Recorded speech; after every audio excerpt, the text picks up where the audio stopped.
3 ದಿನದಿಂದ ಈ ಪೋಸ್ಟ್ ಇಲ್ಲಿ ಕಾಣಿಸ್ತಿದೆಯಲ್ಲ, ಈ ಪೋಸ್ಟು ವಾಟ್ಸಪ್ ಮತ್ತು ಫೇಸ್ಬುಕ್ನಲ್ಲಿ ಓಡಾಡ್ತಿದೆ. ಇದ್ರ ಕತೆ ಏನು ಅಂತೇಳಿ ನೋಡೋಣ ಬನ್ನಿ. ಇಲ್ಲಿ ಪೋಸ್ಟಲ್ಲಿ India is safe, these 3 are protecting it. ಫಸ್ಟಲ್ಲಿರೋದು ನರೇಂದ್ರ ಮೋದಿ, ಸೆಕೆಂಡ್ ಯಾರಿವರು ಗೊತ್ತಿಲ್ಲ, ಇವರು ಗೊತ್ತಿಲ್ವಲ್ಲ. ಆಯ್ತು ನೋಡೋಣ ಈಗ ಇವ್ರ ಕಾಮೆಂಟ್ಸ್ಗಳೇನು ಅಂತೇಳಿ ಪರ ವಿರೋಧಗಳು.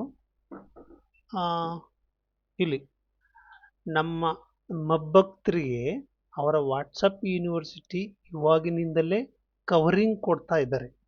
ಆ ಕಡೆ ಈ ಕಡೆ ನಿಜವಾದ ಸುದ್ದಿ ನೋಡಿ ತಲೆ ಕೆಡಿಸಿಕೊಂಡು ಎಲ್ಲಿ ಅಟ್ಟಾಡಿಸಿಕೊಂಡು ಬರ್ತಾರೋ ಅನ್ನೋ ಭಯದಿಂದ ಮುಂದೈತೆ ಮಾರಿ ಹಬ್ಬ ಅನ್ನೋ ಸೂಚನೆ ಬುದ್ಧಿವಂತರಿಗೆ ಗೊತ್ತಿದೆ.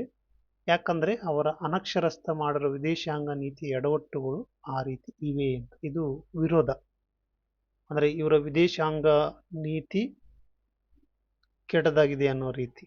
ನೀವು ಪರ ನೋಡೋಣ ಬನ್ನಿ. ನಿಂಗೆ ಭಾರತ ಛಿದ್ರ ಆಗಬೇಕು ಅಂತ ಆಸೆ ಇದೆ ಅಂತ ಗೊತ್ತು, ಆದರೆ ಸದ್ಯಕ್ಕೆ ಅದು ಆಗಲ್ಲ. ಇನ್ನು ತಪ್ಪಿ ನಿನ್ನ ಗಂಡ ದೊಡ್ಡ ಷಂಡ ರಾಹುಲ ಮತ್ತೆ ಆದರೆ ಒಂದು ಸಾಧ್ಯತೆ ಇದೆ ಅಂತ. ನೋಡಿ, ಹೆಣ್ಮಗುಗೆ ಹೇಳ್ದಂಗೆ ಷಂಡ್ರು ಗಂಡ್ರು ಅಂತ ಇಲ್ಲ. ನೀನೇ ಹೇಳಿದರೆ ಹೆಚ್ಚಿನ ಜನರಿಗೆ ಗೊತ್ತು.